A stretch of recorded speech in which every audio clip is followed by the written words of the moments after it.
Freak Show.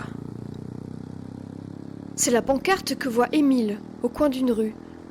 C'est un jeune banquier londonien sortant de son travail. Il regarde sa montre. 22 heures. Il ziote derrière son épaule, s'assurant que personne ne le voit, et se faufile dans la rue d'un pas rapide, sur le sol sale et boueux, disposant son manteau au-dessus de sa tête pour s'abriter de la pluie. Il évite les ivrognes jonchés au sol et les femmes aguicheuses avachies contre le mur. Il arrive devant une porte rouge. Devant elle est positionné un grand gaillard, les sourcils froncés et le nez rouge pris par le froid. Sur son grand manteau noir, une étiquette à moitié déchirée indique le prénom Gustave. Gustave regarde Émile. Il ouvre sa main immense et calleuse. Émile y glisse quelques billets et Gustave lui ouvre la porte. Lorsqu'Émile rentre, l'atmosphère le fait frissonner. Les gens fument, boivent, rigolent, se battent dans un coin. Il se retrouve dans l'émulsion du cirque itinérant de cette année 1850.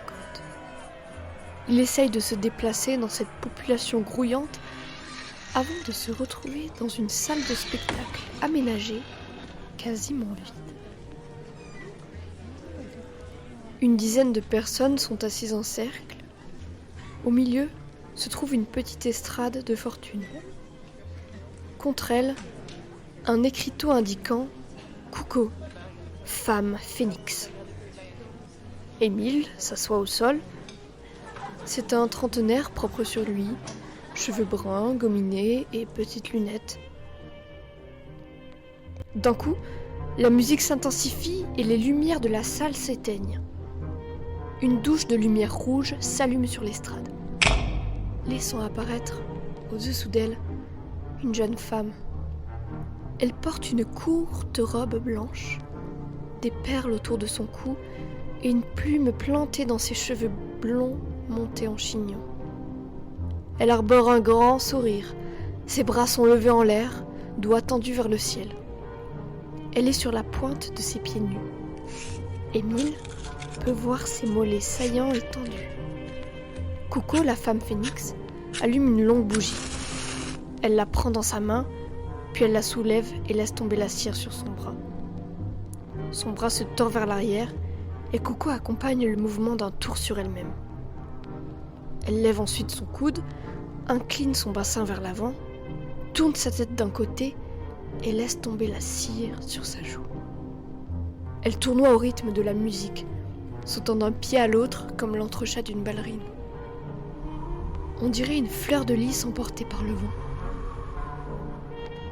Pendant qu'elle tourne en souriant, elle s'essuie furtivement la joue d'un revers de main.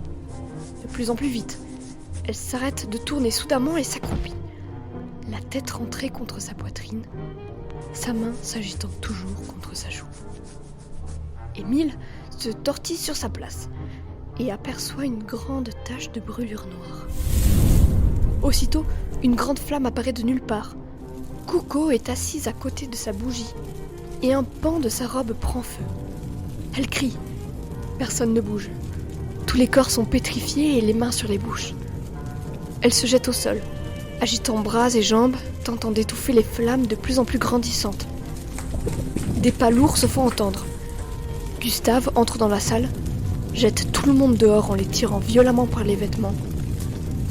Dès qu'il est sorti de la salle, Émile entame une course effrénée vers la sortie, poussant les gens sur son passage. Il se retourne une dernière fois et voit tout un attroupement de curieux devant la salle de laquelle s'échappe maintenant de la fumée. Émile pousse la grande porte rouge de toutes ses forces et s'en va en courant sous la sombre averse. Il ne reste du phénix que ses cendres.